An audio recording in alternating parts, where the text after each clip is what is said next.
Hey, it's Marc from CASE-MCQ, the Centre for Access to Services in English, Mauricie, Centre du Québec. We provide support and resources to facilitate and promote the well-being of the English-speaking population of the Mauricie, Centre du Québec region, mainly through meetings, workshops, and activities for all ages in the areas of health, education, and wellness programs aimed at building community. In the CASE team, I'm one of, I'd say, the curious ones, and today I wanted to talk with someone that likes to move, likes to organize, likes to go outside. Let's meet her right now. Hey! Hello, Mary Sonia Alberts. How are you? Good, great. Thank you. Good morning. Doing good. I'm happy to talk to you. Thank you for being here this morning. You're welcome. How do you want me to call you? Marie? Oh, just Sonia. Everybody calls me Sonia. By my middle Sonia, name. okay. We're in Trois-Rivières right now. That's right. I know a lot of people in Trois-Rivières, but I didn't know you at all. That's because I just moved here last April, right through the pandemic. So April 20. basically, I'm new to Trois-Rivières. I was born in the South Shore of Montreal, and I grew up there, and I, did all my schooling in French, and I even did all my schooling like CEGEP University on the island in Montreal. But after that, my career took me to Ontario for 20 years, where I mostly did teaching. And I just took a semi-retirement last December to come to Trois-Rivières because I wanted to explore an opportunity for my child, because there's a very, very good school here that offers diverse sports programs for children who could potentially have potential. And I came here for that. I won't mention all the nice sports pictures you have behind you then. I can understand you're a proud mom. Yeah, that's not the sport she came here for, but that's the sport she gave up for the sport she's doing now. Okay, that's not the reason why I wanted to reach out to you. I saw on the Facebook group that you started a walking group, and that got me interested because I like everything health related. So I was wondering, during a pandemic, we are right now in January 2021. You said you moved here in April 2020, right in the middle of the pandemic. And just by the way, how did you buy a house in April? So basically, 2020? I had sold my house in February in Ontario. My house was sold. So, the closing date was already set. So I came up here at March break, unsuspecting, to shop for a house. And every time I would make an offer, people were like, oh, you know what? I don't want to sell anymore. And they take their house off the market. So I didn't get any luck. So I went back to Ontario, and then it was the big lockdown. That was just a week before the big lockdown where everything got closed, the school shut down. So then the only option I had to shop, because my closing date was coming, and I'd be out of my house, was my realtor would go in the houses, the vacant ones only, and show me with his cell phone the picture of the house. So the house I'm currently in, this beautiful house right here, I bought by looking at my realtor's cell phone video. Wow, with a lot of faith. Can you show me the inside of this cupboard? Show me the wow. And he's trying to walk around in the snow outside, trying to show me stuff, and we're just like, okay, let's put in an offer. So a bit like a Zoom meeting, but to buy a house. So that's how I bought my house. So, wow. Yeah, very exciting though. It's exciting. Well, we're happy that you're a very nice add-on to the bigger Mauricie area. Thank you for being here. Thank you very much. As I said, I saw on the English-speaking Facebook group that you made a walking group. Is that something you've done also where you lived in Ontario? No, never. Back in my fitter days or my younger days, I used to run and jog a lot. I jogged with the baby stroller, but I've always been into individual sports. I was a swimmer, I was a track athlete, I was a jogger, I was a triathlete, I did all those things. And when I look back, the only group sport I've ever did was play hockey, on Sunday nights with the girls, pick up hockey, but I've never really done group things. And so I think this pandemic is what propelled me to do this. So here I am in April, and I don't know anybody. May comes, June comes, and it gets long. And my daughter, she goes to visit her dad in Ontario on the school breaks. So she was gone for the summer. And I'm like, okay, what to do? How to meet people? It's pandemic. And I thought at that time, we didn't have the big lockdown like we have now. We were allowed to, as long as people were 2 meters apart and be 10 people or less, just want to point that out. So I said, somebody had mentioned the English speaking group. And I thought, you know what? People love to walk their dogs. I own a dog. So why don't I see if I can socialize my dog and, meet people. So I just put that on there, just like a fluke, just by chance. I just thought, let's just try. And sure enough, I got like maybe 25 responses and people wanted to go. And so we went one time at 10 a.m. on a Saturday morning. And then we're like, oh, do you guys want to do this again next week? And it just kind of snowballed. And then we just kind of kept going and we did it. It just went for, I would say 2-3 months easy. And people would show up either with their dog or if they had no dog, that's fine too. And we would always go to Chateau d'Arc because it's beautiful. It's really accessible. That's You know that's where what I that is? was. Yes, it's a beautiful place. It's where it used to be called Cap de la Madeleine. Now with the fusions, it's all together in the Greater Trois-Rivières area.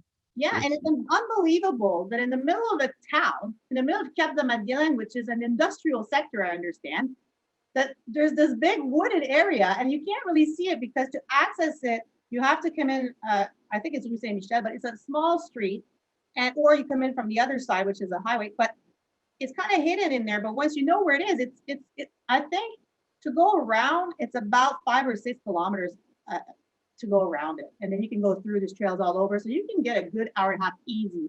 it's like a secret treasure. Yes, yeah. And So there's a couple of trails like that in the Greater Trois-Rivières area. Um, is there a reason why you always stayed at the same place in Chateau d'Arc?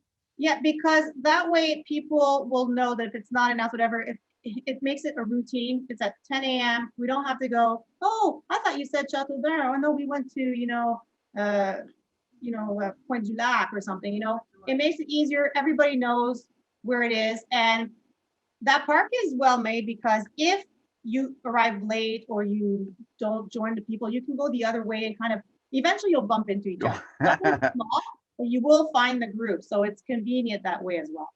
That's a very good idea. Is it every week, every 2 weeks? Are you still Well, putting it on we're right now? looking every single Saturday at 10 a.m. And then the snow came and we were going to just transfer into 2 options. Either you come and do snowshoeing or you come and do cross-country skiing. And we were going, and I was doing the cross-country skiing because if you haven't been there for cross-country skiing yet, it's amazing and it's free and it's really spectacular. They're grooming them very well. Anyways, but then we had the big lockdown come up. And we are kind of weary about continuing to kind of meet because we don't want people to think we're doing a gathering. Mm. However, that being said, most Saturdays, I'm going today. I'm not there at 10 because I'm here with you right now. But I'm still in the routine of going to Chateau d'Arc at 10 a.m. on Saturdays to do cross-country skiing. So that being said, if you happen to be there on a Saturday at 10 a.m., bump into me, there you go. We do want to be careful and to keep the distances and to keep it healthy. But I can't formally announce it right now, because there is Lockdown. lockdown. Right now, we have to kind of respect the rules until February 9th. So you can just encourage people to go and move and go outside. Yes, actually, I think I'm surprising myself with my resilience for the winter here. I think the biggest discovery for me coming back to Quebec, it's been 20 years, so you forget, is what makes winter fun is that you have to have winter interest. So if you've never cross-country skied before, just go and try. Just go buy skis and go for it. I mean, you can't make a mistake. You just slide your feet like this, Actually, it's a funny story because I hadn't done it since I was a little girl, and I just bought the equipment this year. And the first 2 steps I took, I fell over. And so this man comes up and tries to help me out. It was super embarrassing. But so what? I'm out there. I tried it, and within about 20 minutes, I got the hang of it. Right. So Sonia, the message you're sending to people is go and try it. Yes. Go and move. Yes, try it. That's right. The walking, walking around, that's good too. But you have to have a winter sport. Like I built an ice rink in my yard and I put on the English speaking people how to do it. Because right now you can't go to a store. You can't buy the materials for it. So what I did is I took wood logs, the kind you use for your fireplace. And I just placed them like what I wanted, the rectangle. And I put some tarp I had for camping over it and just, you just let it sit on the side so it makes like a pool. Yeah. And then I filled it with water. And the trick is, I got some advice from some of the people in the group. And the trick is to water it the night before. So it has to be at least -8 or colder. Okay. And it's within 2 days. So I tried this by myself. Here I'm lugging my wood. My neighbors are looking at me. And yesterday we were skiing on this. It's not big, but it's something to do outside because for the winter to go by faster, you have to have a winter. An activity, yes, something. Yes. Well, and it costs $0 other than just spraying it, right? So I think it's great that you're moving, and it's also a good way for morale to be kept up. It's a good way to keep physically fit and keep your smile during this strange times. Yes, and I think Times. it's super important, especially a lot of people have shown up at the group and brought their teenagers. And I was surprised. I'm like, wow, you're showing up. Your 16-year-old was willing to come walk with you, and my daughter, same thing. You're willing to. And I think teenagers right now, they've been really affected by the pandemic, and it's surprising what they're willing to do. I'll be seen with my parents. Go get activity, FaceTime, an outing, something. They can't go anywhere. So these ideas are all great. Also, if you have children too, but if you have a teenager at home, because they don't necessarily go to school every day like the children do, right? So this was really beneficial for teenagers as well. And all of this is free. It's all free so far. I bought skis, for my cross country, but you can go on something called Ski de Fond Bazaar. It's a group of cross country skiers, and you can buy everything you use. That's through Facebook, or you can just go through the normal Facebook Marketplace, because right now you can't buy anything through stores, but those places you can find used equipment for super cheap, and people will just sell it to you cheap because they want to bring you into the sport. Sonia, are you good with schedules? I mean, if you say every Saturday morning, 10 a.m., we're going to be there, we're going to walk. Is there mornings you wake up and you're like, oh, shucks, why did I tell everyone I'd go? Yeah, I've only missed one. I always feel like going. It's just, I feel once you're up, the trick is once you're up and you're in the car, you're going. You just got to get yourself in the car. Just go. Yeah, once you're there, I guess once you're there, you're happy to be there. And at the same time, you get to socialize a bit if there's other people, even if you just say hello, isn't it nice outside? And yeah, we've had everything from people who are we have this one guy is a super triathlete. He's done Ironmans and everything. He showed up and he was just happy. I thought, oh, he's gonna want to jog because it's walk or jog. No, he was just happy to walk, like you said, to socialize, to just have conversations with people, and practice. Not everybody's a perfect anglophone, fluent. You can just be an allophone, but you feel like, oh, this is an opportunity to practice my English. And we've had people, you jump on this opportunity because it's English conversation practice for free as well. You're not paying a tutor, you're just doing it for free, right? So there's a lot of advantages there too. We've had people who have a bit of depression and they came out just because they needed some kind of pull out of it, just anybody, anything goes, and people all come for their different purposes.